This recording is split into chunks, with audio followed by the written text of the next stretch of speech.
What is going on, everybody? It is Life with Rum. I've got the ultimate cloak and dagger guide under 5 minutes on all of YouTube. Guys, all I ask that is if you find anything in this video helpful, please make sure you leave a like and subscribe to this channel. Cloak and Dagger is a hybrid healer DPS style of hero in Marvel Rivals. However, I say hybrid.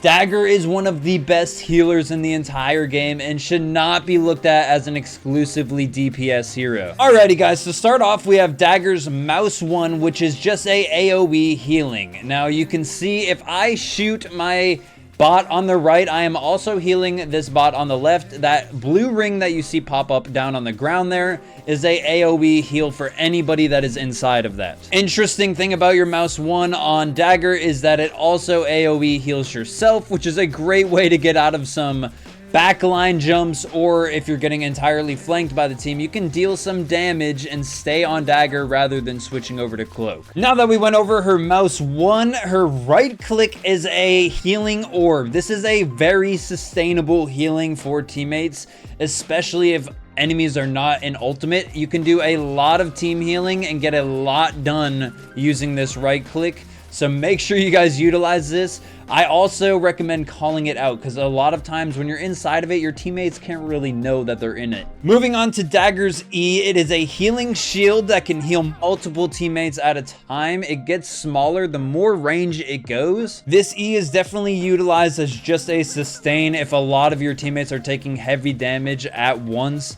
although it's not going to keep them alive for very long. Now that is it for Dagger's abilities. We are going to be moving on to Cloak. Now Cloak is a DPS version of the Cloak and Dagger hybrid hero in Marvel Rivals. Cloak's Mouse 1 is just a tether that does a pretty considerable amount of damage. His right click is a little bit more confusing. It makes him invisible. You can also gain elevation with this ability. It's honestly not that bad. You just really have to know how to use it. If you use his right click, you can levitate and get out of some pretty sticky situations. Moving on to his E, it is a blinding and vulnerability shield, almost similar to Dagger's E, but it limits the opponent's visibility, and of course they take increased damage from your teammates. Moving on to the Cloak and Dagger ultimate, guys. This is one of the best ultimates in the game if known how to be used properly. It does a massive amount of healing if your teammates are standing in this kind of black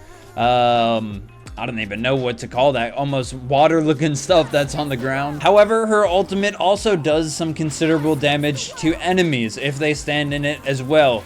So you can use this on a payload in a payload game mode or in the domination game mode. You can find yourself getting some kills while healing your teammates almost the entire team fight if used properly. Now guys, earlier I said that they were a hybrid DPS healer. I recommend doing a lot of your DPS on Dagger. Dagger has essentially aimbot. You can use your blinding ability and then immediately switch over to Dagger and do some insane damage. And when you get behind teammates, you're able to heal them and periodically deal some damage. Anyways, guys, I hope you did enjoy this video. If you did, please make sure to hit that thumbs up button and subscribe. I'm going to have a much more in-depth Cloak and Dagger video that I am working on right now as we speak. However, this is just the first video of my under 5 minute series, so if you guys enjoy this, again, make sure to stick around for some awesome new content here on Marvel Rivals. Anyways, guys, have a very Merry Christmas and a Happy New Year. I will see you guys soon.